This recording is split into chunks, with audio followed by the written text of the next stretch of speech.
کرنتھیوں کے نام پولس رسول کا پہلا خط 5واں باب کلیسیا میں حرام کاری کی مذمت۔ یہاں تک سننے میں آیا ہے کہ تم میں حرام کاری ہوتی ہے، بلکہ ایسی حرام کاری جو غیر قوموں میں بھی نہیں ہوتی۔ چنانچہ تم میں سے ایک شخص اپنے باپ کی بیوی کو رکھتا ہے، اور تم افسوس تو کرتے نہیں تاکہ جس نے یہ کام کیا وہ تم میں سے نکالا جائے، بلکہ شیخی مارتے ہو۔ لیکن میں گو جسم کے اعتبار سے موجود نہ تھا، مگر روح کے اعتبار سے حاضر ہو کر گویا بحالت موجودگی ایسا کرنے والے پر یہ حکم دے چکا ہوں کہ جب تم اور میری روح ہمارے خداوند یسوع کی قدرت کے ساتھ جمع ہو تو ایسا شخص ہمارے خداوند یسوع کے نام سے جسم کی ہلاکت کے لیے شیطان کے حوالے کیا جائے، تاکہ اس کی روح خداوند یسوع کے دن نجات پائے۔ تمہارا فخر کرنا خوب نہیں۔ کیا تم نہیں جانتے کہ تھوڑا سا خمیر سارے گندے ہوئے آٹے کو خمیر کر دیتا ہے؟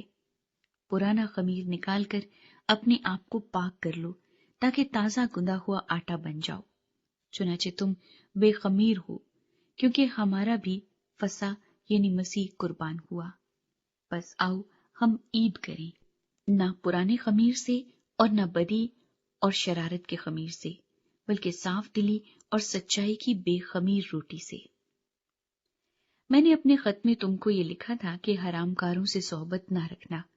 یہ تو نہیں کہ بالکل دنیا کے حرام کاروں یا لالچیوں یا ظالموں یا بت پرستوں سے ملنا ہی نہیں، کیونکہ اس صورت میں تو تم کو دنیا ہی سے نکل جانا پڑتا۔ لیکن میں نے تم کو در حقیقت یہ لکھا تھا کہ اگر کوئی بھائی کہلا کر حرام کار یا لالچی یا بت پرست یا گالی دینے والا یا شرابی یا ظالم ہو تو اس سے صحبت نہ رکھو، بلکہ ایسے کے ساتھ کھانا تک نہ کھانا، کیونکہ مجھے باہر والوں پر حکم کرنے سے کیا واسطہ؟ کیا ایسا نہیں ہے کہ تم تو اندر والوں پر حکم کرتے ہو، مگر باہر والوں پر خدا حکم کرتا ہے؟ بس اس شریر آدمی کو اپنے درمیان سے نکال دو۔